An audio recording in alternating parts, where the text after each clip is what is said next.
You're listening to Kopi Time, a podcast series on markets and economies from DBS Group Research. I'm Taimur Beg, Chief Economist. Welcome to our 66th episode. I first saw Danny Quah in action as a sharp and rigorous professor at the London School of Economics way back in 1993. Well, through various career advancements since then, Professor Kuan now is the Ka Shing Professor in Economics and Dean at the Lee Kuan Yew School of Public Policy, which resides in the National University of Singapore. These days, his research focuses on inequality, income mobility, international systems of trade and finance, and world order among superpowers. Professor Quah is also a commissioner on the Spence-Stiglitz Commission on Global Economic Transformation and serves on the executive committee of the International Economic Association, or IEA. He is also at the advisory board of LSE Ideas. He's in the eminent advisory council of the UNDP Bureau of Asia for Asia Pacific and the World Economic Forum's Global Future Council for Geopolitics. Professor Danny Quah, welcome to Kopi Time. Hello, how are you? I'm great. It's been a long time coming. I'm so pleased that we have you on Kopi Time today. Prof Quah, if I may, let's begin with the immediate juncture, the global economy and the pandemic. A few of your thoughts, please, on how 2022 is shaping up. Okay, first, it's a great honor to be part of your Kopi Time. I followed the series and I'm glad that I managed to slot in at number 66. I'm glad. So it's great fun. Thinking about the global economy or the regional economy for 2022, I think that we are still at a point where we might be described as a situation of tentative contingency. There's lots of uncertainties. The stages that we've got to look like there might be bright ways ahead, but there's still a long way to go before we're out of the woods. And I think if I had to put my finger on a number of things, any number of things, I would say three things that are going to matter that we need to watch. The first of these is great power rivalry. China and the United States, Russia entering the fray in Europe, the European Union continuing to settle in as a global force to be reckoned with. Great power rivalry, hugely impactful for our part of the world, where so much of our livelihood, so much of our well-being hinges on a stable international system, on an international system with rules that benefit our economy. So first thing, great power rivalry for us to look at. And that, as you and I and all your listeners know, is in a state of turmoil. Every now and then we see a bright spot, but still lots of things unsettled. So that's the first part of the tentative contingency. The second, I might say, is the pandemic. After vaccines came online, the world looked like it was in a good place. There was a clear trajectory forwards. We were hit then by Delta and now the Omicron variants. It's not at all clear where we're going to go with this because the evidence is not in yet on how the vaccines will manage relative to the Omicron variant. And the Omicron variant itself is not clear yet. Its impact on the things that matter, serious illness, mortality, ICU uptake, hospital bed usage. None of these things is yet clear, but we do know it is a highly infectious variant and is already in many, many parts of the world. And I suppose the last of the three legs that I am keeping an eye on as we look ahead to 2022 is what's happening to trade, the globalization system. Now, the 1990s that you were just harking back to, and I think myself too with great nostalgia and fondness, running into the 2000s was a period of rising hyper-globalization. The ideal there was that very soon we could see for all of us that anything made anywhere on the planet would be available to everyone everywhere else on Earth. It was an exciting time to be alive, to think about how ideas, goods, and services would disseminate across the world, bringing prosperity to everyone on the planet. We're not in that situation now. Trade might be described as an attenuated trade. Yes, exacerbated by great power rivalry, shaken by pandemic. But long before this, there were forces in play that would profoundly change the way we view trade, among others, the impact of trade on the distribution of well-being within all of our societies, the impact of trade as it continued to change in character from a situation where, pretty much everything that you wanted to buy, you could see, you knew where it was made in one place on earth. And from there, it was then consumed everywhere else. Now, there's practically nothing that's made in one single place. International trade is mostly about minimizing inventory holdings and maximizing the flow of value in intermediate inputs across our planet, the great evolution of the global supply chain. And pandemic, fears of populism and nationalism and great power rivalry have all conspired to make us worry about whether this system of globalized production and exchange can be sustained. And where we go from here with that system, we don't really know yet. So I come back to these three great forces, great power rivalry, pandemic, and the new nature of attenuated trade that we don't have a really good handle on. So So, that's where I see 2022 and the years to come. so it seems like you see a convergence between the long-term structural changes and the very near term. There isn't that much of a difference between these two now anymore. Absolutely. I think that it's now, the arc going forwards is a seamless narrative. One thing is going to lead to another. And the things that are very far out, where our leaders, where our governments, where our international system sees as a convergence point way out in the future, that will have impact in for 2022. Right. Prof Quah, I was traveling last week and was in a discussion in a large company's boardroom, and there were outside advisors who were speaking, and some of their view, I mean, they're mostly Western observers, however, the view is that if things progress the way they are, the way the dominoes are falling, it will inevitably lead to war.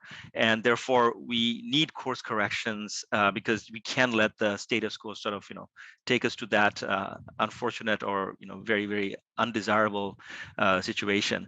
I want to talk to you about some of your recent writings. And I know that you're very concerned about worker welfare, inequality among the haves and between the haves and the have-nots and so on.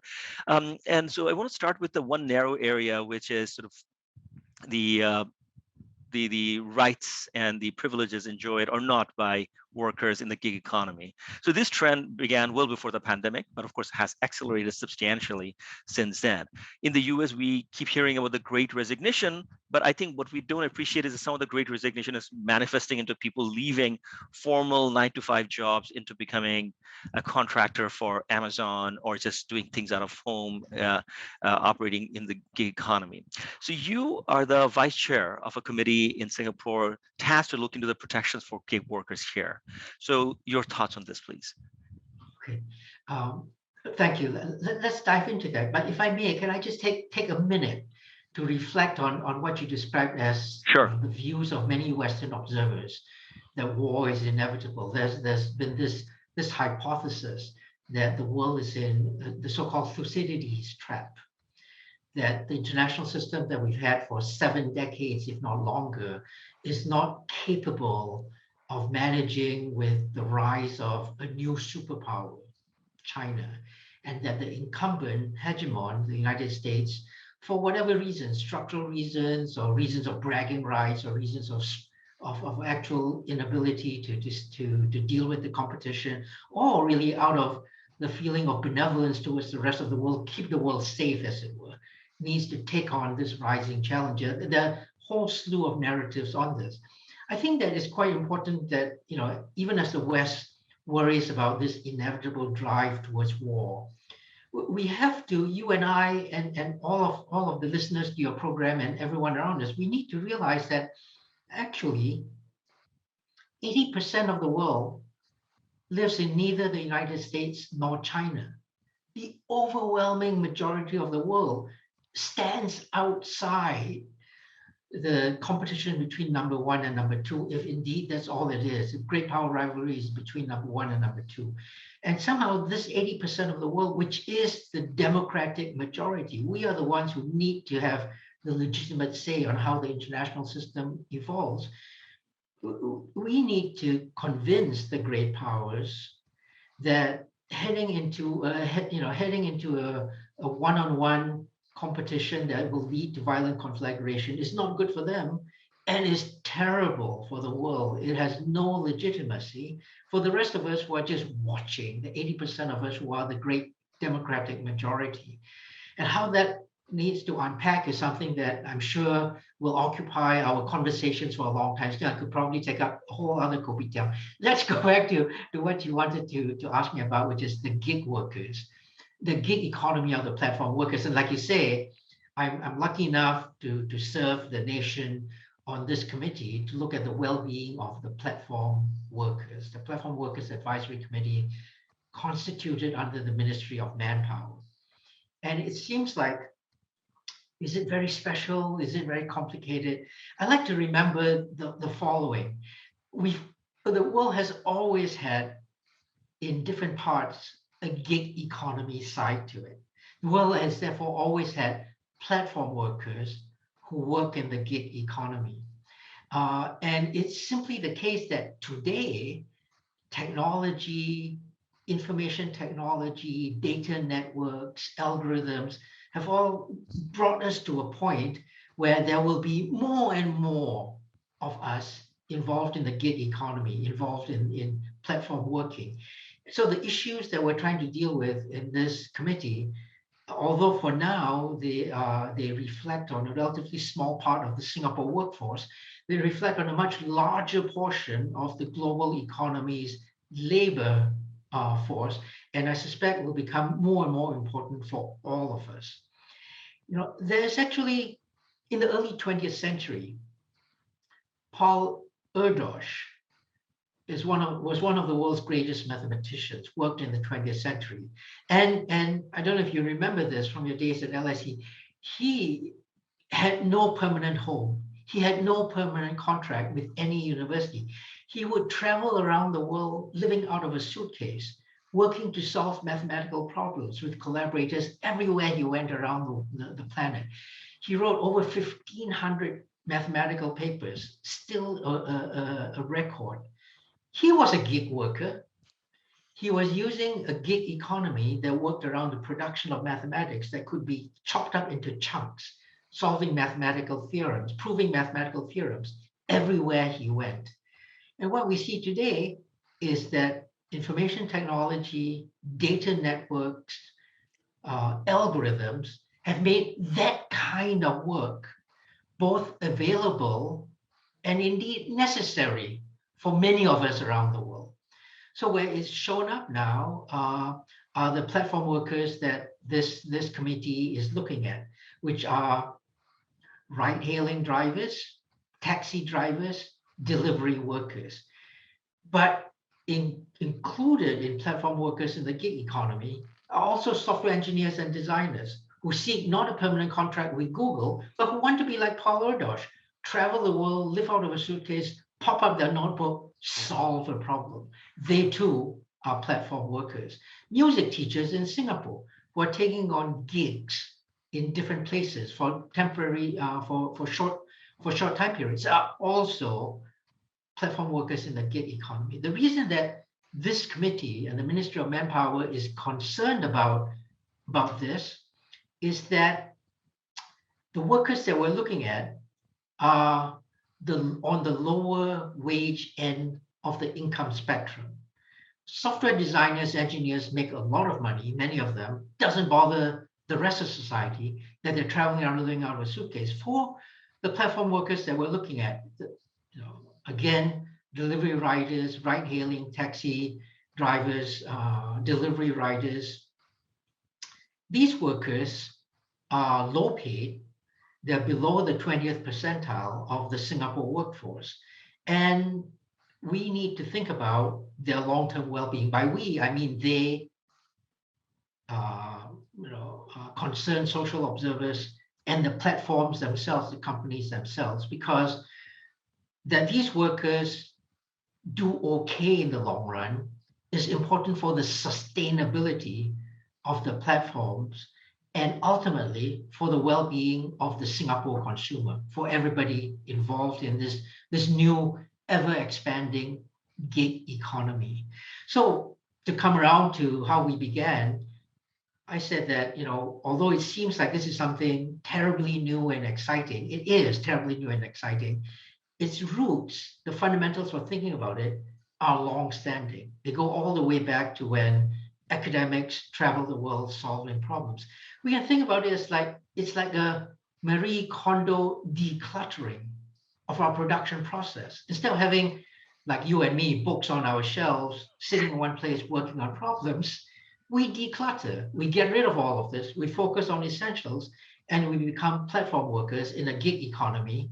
You in the very lucrative financial service industry, me in the much lesser paid academics, but then all the way through to delivery riders and taxi drivers. So that's the set of issues we're looking at: the well-being of all of us who are involved in this decluttering of the production process, and the well-being includes retirement. What happens now with platform workers? If you and I decided to leave our workplace and work in a platform worker kind of way, you and I would no longer be considered employees. We would be workers, but we're not employees. Now, for economists, that distinction doesn't make any sense in our models. We use these terms interchangeably. But in the law and in reality, workers are one category, and employees attract coverage and protection under the Employment Act. Variants of that in Singapore and elsewhere in the world. And the Employment Act looks at retirement benefits, healthcare, housing, the protection, bargaining power, the stress and fragility of work, the things that as economists we would say the long-term present value considerations that everyone should be mindful of. And the worry is that in the gig economy, platform workers were daily on the run from, on food delivery or goods delivery, or going from one taxi ride to another, haven't had the space to think about their long-term, longer run welfare considerations. And so this committee attempts to solve that problem of externality, of where people haven't had time to think about these issues, will have long-run implications for the well-being of themselves, but also of the platforms they work for and for the customers that all the rest of society is. Indeed, the fiscal nerd in me wants to ask some follow-up questions to that, Professor Quah. So we are used to paying income taxes in the area we reside because the activity we do there seems to be economically linked to that geography. But my son, who's 8 years old and takes coding lessons from a service provider in India, this gentleman, we don't know where in India he lives, but he's a friend of my son now. They meet each other on Zoom twice a week. They share a screen, and he learns Scratch, through the Scratch platform, he learns coding from him. The gentleman is providing a service to Singapore. We pay him, but his earning is in India. So is it the responsibility of the government of India to charge him income tax, or as a service provider to an activity in Singapore, should there be a way of Singaporean government to take a piece of that pie, which is, I think, impossible in today's day and age. But that's the sort of challenges we have coming. Absolutely. When we were learning economics, we thought it was complicated enough to remember the difference between gross national product and gross domestic product, because was it earnings earned by citizens, or was it earnings earned by residents? Right. Where exactly does that transaction occur? That that stood us in good stead for decades. This distinction between GNP and GDP. Within the last 10 years, the movement of transactions and services into cyberspace, where there's no physical location to speak of, has compounded these complications many times over.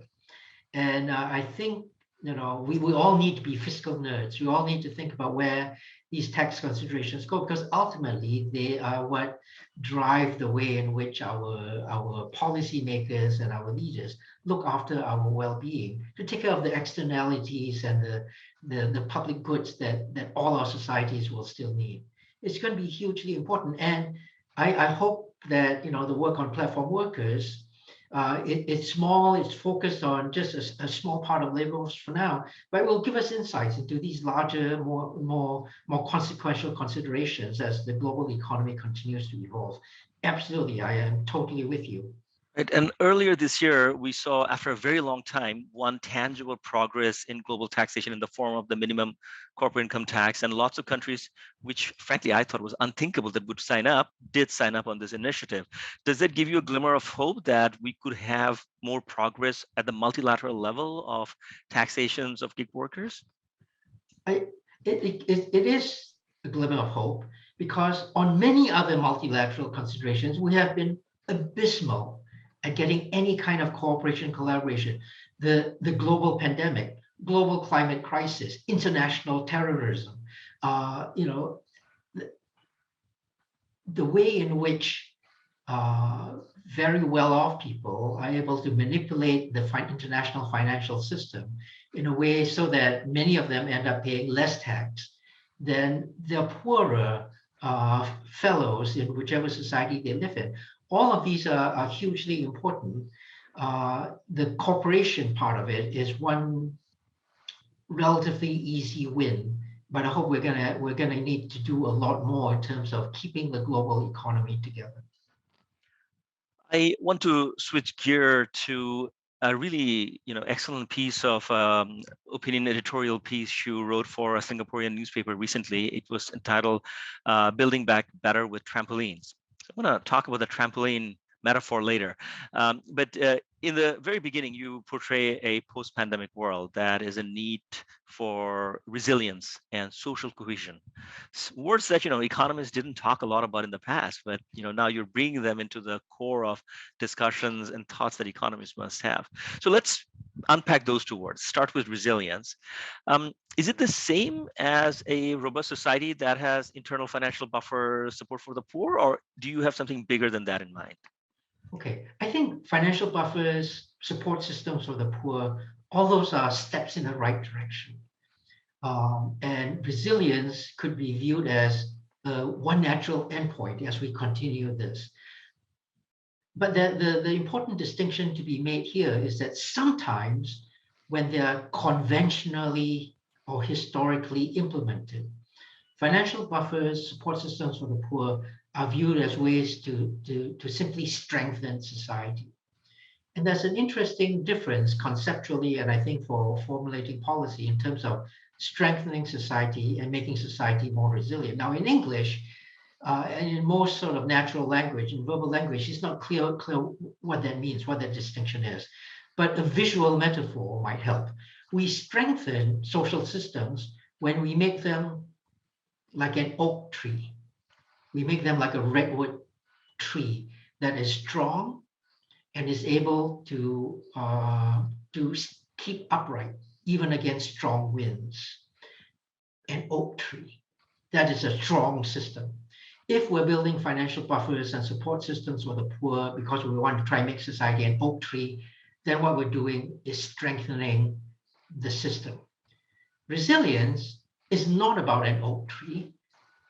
It's about bamboo, or it's about willow trees.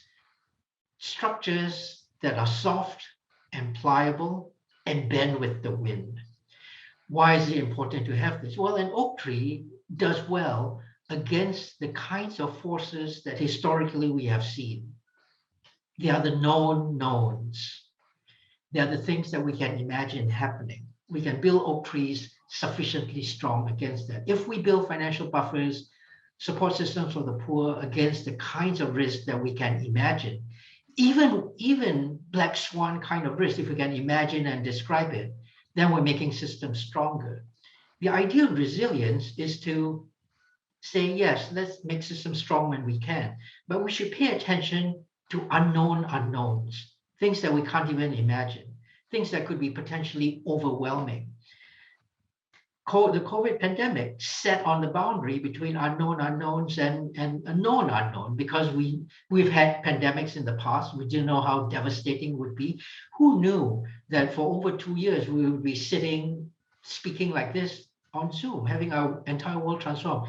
I think that would have been very difficult for people to imagine. This we can put on the boundary of an unknown unknown. So did we build a system that was resilient against this, like a willow or a bamboo shoot that can bend with this force and then in a resilient way bounce back?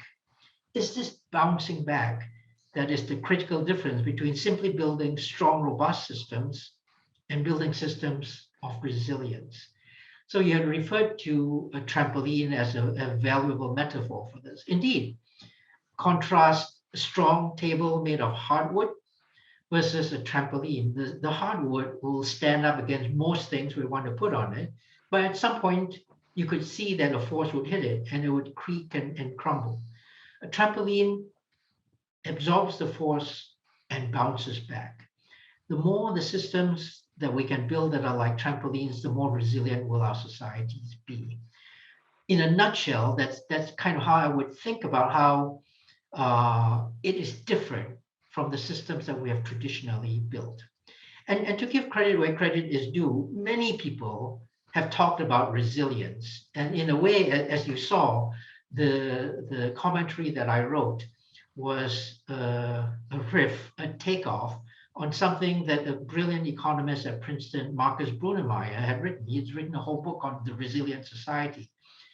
I took parts of what he had written and expanded on them. He mentions trampoline, a lot of ideas about resilience are his, but he doesn't develop more the trampoline metaphor. And I've tried to do that.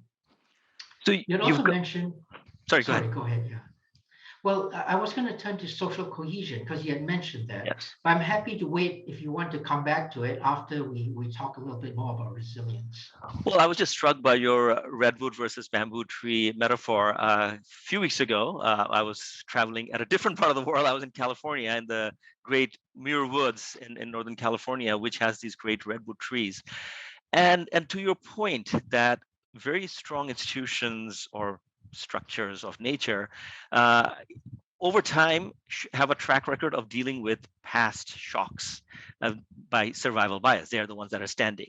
But that does not guarantee that the next bout of climate change that is affecting Northern California substantially is going to keep these 1,000-year-old trees intact, because the soil erosion that you're seeing in that area of Northern California and the plethora of forest fires now are making the nature specialists over there very worried that these trees, which have survived through basically the entire history of the United States and more, may not survive the next 100 years or 200 years.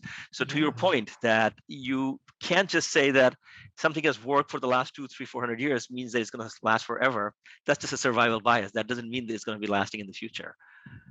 That's an excellent metaphor. Dinosaurs would be another example. 650 million years ago, there was one group, one species that ruled the earth. They had done so for millions of years. They were the most powerful beings, the dinosaurs. And there were little rats that scurried around beneath their feet that didn't amount to very much in the order of things. But 650 million years ago, an unknown did hit our planet. And it's the little mice animals that have survived and became you and me. The theory of evolution is one that says that, it's not necessarily the strongest that have emerged, whether through design or through survival bias. It is those that have the resilience to continue to hold together against the shocks that are historically unprecedented. So would you say when the government of Singapore sets out a plan for the rest of the century in terms of dealing with rising sea levels and creating seawalls, and that's not going to be something that you and I will be around to see it, it is for our grandchildren and their grandchildren and so on, that is one of those resilience building exercises? Absolutely. I mean, the government, does, as you know, does a lot of looking back and looking forwards. It scans horizons and it constructs scenarios. And to the best that anyone can imagine, any human mind can imagine, it does try to do exactly as you say, look forward to the circumstances that are emerging.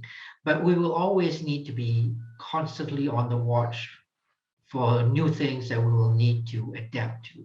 Having a plan means that we will sometimes need to deviate from that plan when the unknown unknowns actually reach us. Right. I want to talk about social cohesion in a second, but maybe this question will bridge us in that direction.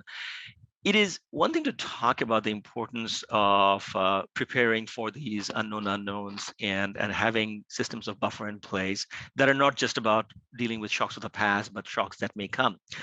But you need a really forward-thinking society, not a society where every 4 or 5 years you have rather contentious elections, not a society where there is a lot of strife over race and ethnicity and left of center political beliefs and right of center political beliefs.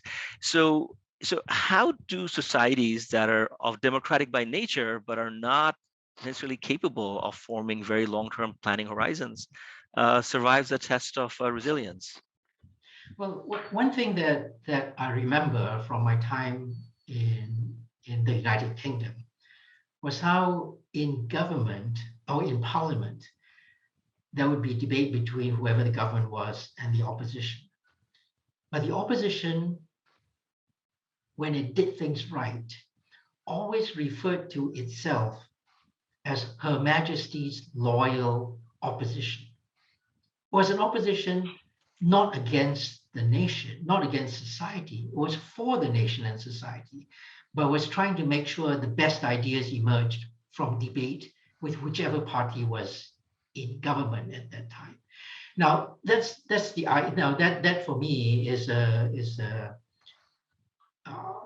a singular moment of when all different people come together, realize that although they're arguing quite heatedly, there's a greater goal that they're trying to move towards.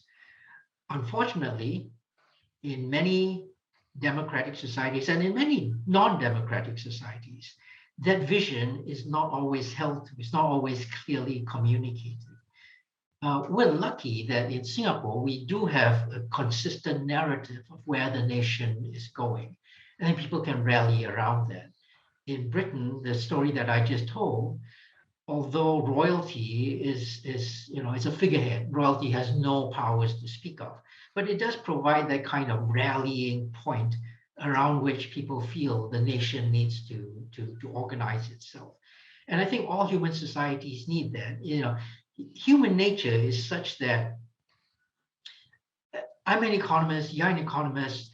We subscribe to the idea that human nature is, at the end of it all, ultimately self-seeking. It is purposeful, but it's self-seeking.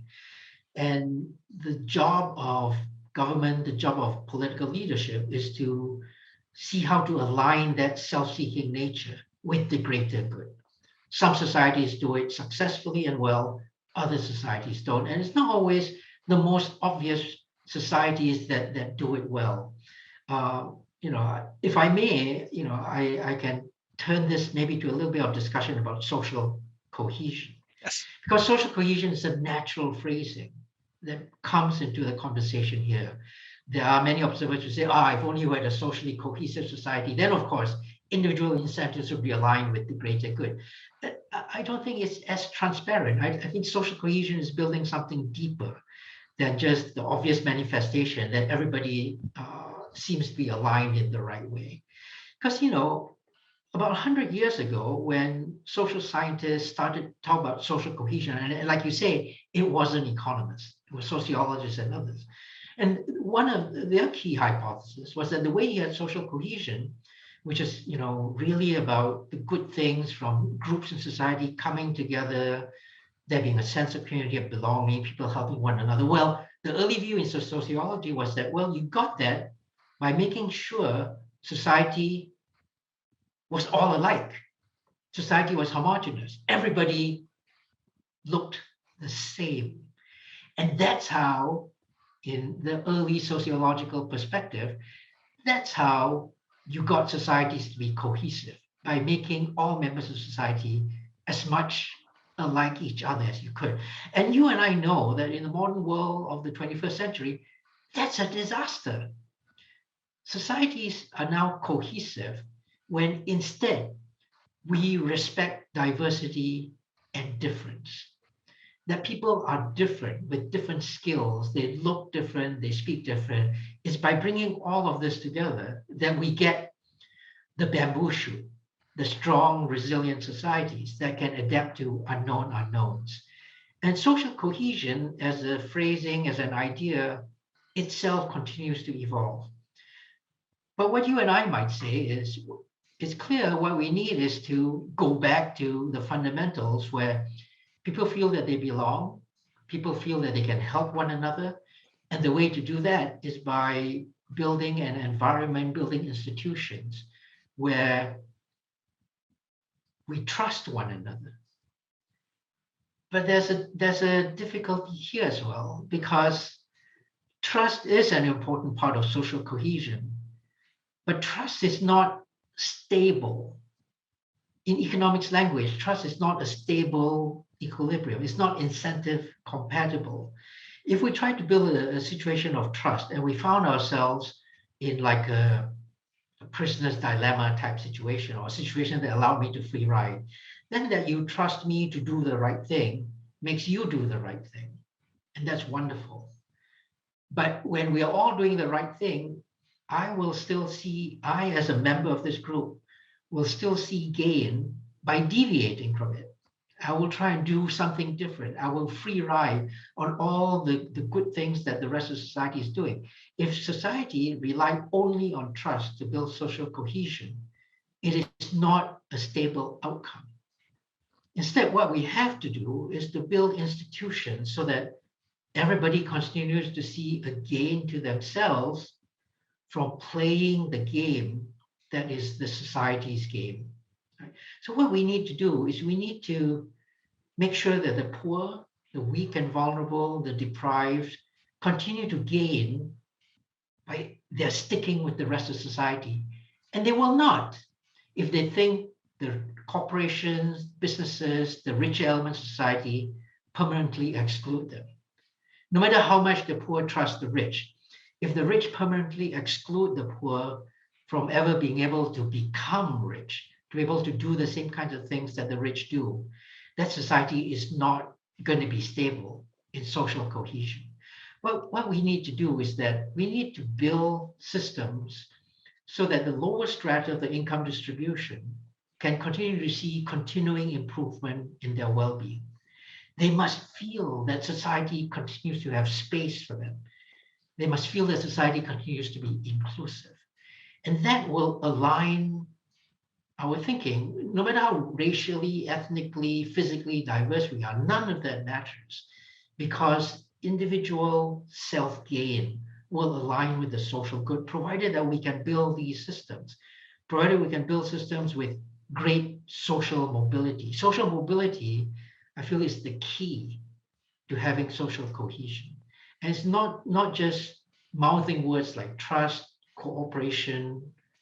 What we want is that people actually see the gain to themselves of being in this society, of helping one another, that they see that by lifting those around them, they raise themselves.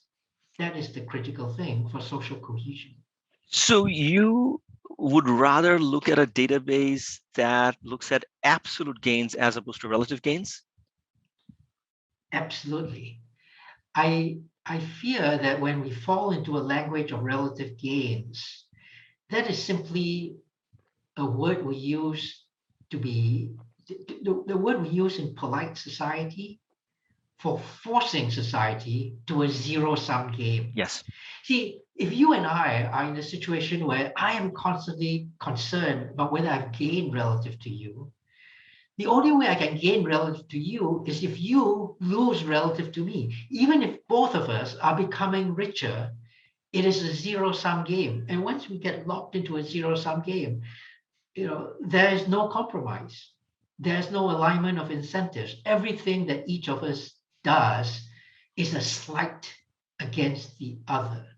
Everything that we do, no matter how helpful to you, yourself, to your neighbors, to everybody around you, anything that helps you becomes a damage to me. That's the nature of the zero-sum game that I fear we construct when we say relative gains. And so while it sounds nice to some policymakers to say, oh, we can't let, even if the poor become richer, we can't let the rich become relatively too much richer. They are binding themselves, they're closing themselves into a zero-sum game from which no good can emerge. My worry also is at the very largest level, the game of geopolitical rivalry has been shoehorned into a zero-sum game. Nothing that China does that benefits its people or its neighbors can be viewed as beneficial now by the number one incumbent hegemon who views any such gain as being a relative loss to itself. It's a zero-sum game, and it's a very dangerous position that for some reason humanity finds itself wanting to construct more and more of. There are natural situations where the world is not a zero-sum game, but we talk ourselves into it. We talk ourselves into worrying that we are not as well off because there are people who are richer than us who are becoming richer, becoming even richer, and therefore that's a relative loss to us, even though we ourselves 10 years ago could not afford the smartphones, the internet, the enjoyment of Netflix, of so many things that we previously could not even imagine. But we tell ourselves this is not as good because somebody else has something even better. And that's a very dangerous game we play with ourselves. Ultimately, it's not good for humanity. Absolutely. Professor Quah, you've been very generous with your time. I want to ask you one final question before we conclude this podcast. So you talked about Marcus Brudenmeyer's book, Resilient Society: Lessons from the Pandemic, and you talked about the sort of ways to build societies that are resilient and socially cohesive at the same time. China, in addition to being pushed around by the whole great power rivalry, is also basically the the theme of Asia for the next century or beyond. I mean, it will loom on top of us for better or for good for the rest of our lives and our children's lives. So, what is your sense of China in its sort of quest for resilience and social cohesion? Yeah. Well, you see, okay, a first thought on China is that unlike all the rest of the world, it has chosen to pursue a zero COVID strategy, right? It is intent on stamping out any sign of the pandemic re-emerging in China. And it's going through great pains, great cost to its economy and its people to do that. If I were to point to one thing among some others that we can talk about, it's not clear that that's going to be a resilient strategy. Living with COVID is something that seems to be much more in the nature of okay, we'll let the shock hit and we will bounce back from that. So among all the other things that China does on this COVID thing, it seems to be going in a completely different direction. Putting that to one side, it has internal challenges to deal with. Like all the rest of the world, it needs to be mindful of its carbon footprint. In terms of annual emissions, it is now the world's largest, simply by sheer size, even though in total emissions, the United States is still well ahead. But internally, it's facing this challenge between part of the country wanting to continue development in a carbon intensive way, and part of the country, which is already rich, seeing the benefits of blue skies, clean environment, and pushing for a zero carbon strategy. So China is having to deal with an internal conflict over the global climate crisis that many of us don't fully get into, because many of us feel that a nation sets down its line in the sand. This is what it's going to do on the 1.5 degrees Celsius achievement, and then it's either yes or no. But China is so large a society, is having to face all these internal dissensions, having to deal with corruption, something that's profoundly fundamental to its history and the history of many of our Asian nations. Is having to deal with this in a very consequential way. It's having to deal with challenges internally that it feels the rest of the world then pounces on as human rights violations. And it doesn't completely understand why at this critical time in human history, global climate crisis, pandemic, so many challenges that we're having to deal with on the environment, on natural resources, while all the rest of the world in Western society is jumping on it for its human rights violation, which it says, come and see what's actually going on here. It's completely different from what you think. So there's a lot of texture and color in this conversation. In Asia, we have long held the view that for our economic progress, dealing with China, trading with it, hooking our wagon, as it were, onto the spectacular growth that the Chinese economy continues to see is a good way forwards for us. In ASEAN alone, we've still got scores of millions of people living in extreme poverty for whom trade is a very reliable way to be lifted out of that state of deprivation. And in Asia, in China, trade needs to continue to be a large part of our growth story. The West has gone mad on this. It's concerned about all the kinds of issues. So in terms of resilience that we're going to build in Asia, the choices that we're going to have to make will come down to our own thinking about our economic future, our own understanding of what our set of value systems is, not subscribing to either America's or the West or China's, but developing our own narrative on values, and then seeing a way forwards that navigates between a security that the West sometimes offers, not always, economic prosperity that trade will continue to deliver, and a narrative for ourselves that says, this is our set of values. This is the way that we work towards. And this is not Western values. It's not values with Chinese characteristic. It's our own set of values. And this is the way we're going to navigate the world. Now, if we're allowed to do that, it's not clear that we will, because if the world becomes zero sum between the two great powers, there's very little room for navigation here. But if we're allowed to do that, it seems to me that that is the sensible way ahead. For all the 80% of us not living in the US or China, and in fact, even for the United States and China. So I hope that this would be an alignment of individual incentives and the greater good. But my worry is that the world too easily wants to build zero-sum games around practically every issue it narrates. So we're in a very tricky state of tentative contingency going ahead. I like that phrase very much. Prof Quah, when I leave the US borders and cross over into Mexico, I immediately sense a major decline in per capita income. Then once you pass Mexico and start exploring the other countries in Central Asia, you can't even believe that you're just 500 miles away from the United States. So despite the incredible prosperity and gains in the US over the last 75 years or so, the positive spillover for its neighboring nations has been extremely limited. Whereas, you go to Vietnam today, you already see the positive spillover of being proximate to China through a mix of good governance, but also taking advantage of the Chinese tailwind.